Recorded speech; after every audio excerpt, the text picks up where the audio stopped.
క్రీస్తునందు ప్రియ సహోదరి సహోదరులారా, ఒక చెట్టు సూర్యుని కోసం ఎదురుచున్నది.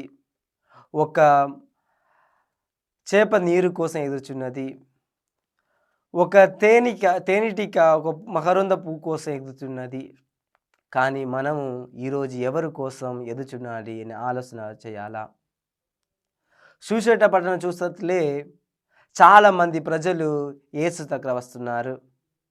యూదయ ప్రజలు, యెరూషలేము ప్రజలు, తర్వాత గలిలయ ప్రజలు అందరూ కలిసి యేసు దగ్గర వస్తున్నారు. కానీ ఈరోజు మనము చాలామంది ఎక్కడెక్కడో తిరుగుతున్నాం. ఎవరి కోసమో తిరుగుతున్నాము. కొంచెమంది మాకు మంచి ఇల్లు కావాలని ఎదురుచున్నారు. కొంచెమంది మాకు ప్రేమం కావాలని ఎదురుచున్నారు. కొంచెమంది మాకు మంచి తెలివి కావాలని ఎదురుచూస్తున్నారు. కొంచెమంది మాకు మంచి అధికారం కావాలి అని ఎగురుచున్నారు. కానీ ఎవరు చెప్పలేదు మాకు ప్రభు కావాలి అండి. ఈరోజు ఆలోచన చేయాలా, మన హృదయంలో ఎవరు ఉన్నారు, ఎవరి కోసం ఆ ప్రభుత్వాన్ని కొంచెం ఆలోచన చేయాలా. యెషయా ప్రవక్త చూస్తున్నప్పుడు ఇలా పలుకుతున్నారు. చీకటిలో జీవితాల ప్రజలు ఒక గొప్ప వెలుగు చూశాడు. చీకటిలో ఉన్నప్పుడు ఈ జీవిత అన్నీ ఈ లోక కోసం ఉన్నాయి. ఎప్పుడు మన అందరూ ఒక వెలుగులో పయనిస్తామో అప్పుడు మన జీవితం యేసు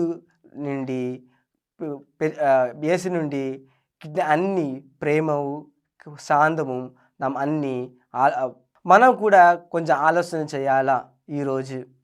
ఎందుకంటే ఆ గలిలయ ప్రజలు అందరూ ఒక ప్రజలా వచ్చి ఆ తండ్రి ప్రభు దగ్గర వచ్చి మాకు అన్నీ కావాలని అడుగుతున్నారు. అద్భుతం కావాలని అడుగుతున్నారు. మా ఇల్లులు సంతోషం కావాలని అడుగుతున్నారు.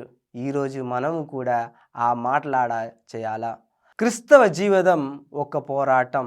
ఎందుకంటే మన ఎప్పుడు క్రీస్తు లేదు ఎండు చెప్తున్నామో అప్పుడు మన అందరూ వెలుగులు తెలిపోతున్నాము. చీకటిలో ఉన్న ప్రజలు ఒక గొప్ప వెలుగు చూస్తాడు. యోహాను ప్రవక్త ఇలా చెప్తున్నారు, నేనే ఈ లోకానికి వెలుగు. ఈరోజు ఆత్మపడత చేయాలా. మా అందరూ ఆ తండ్రి ప్రభు దగ్గర వచ్చి ఆ తండ్రి ప్రభు మారాలండి ఈరోజు ప్రార్థన చేస్తాం.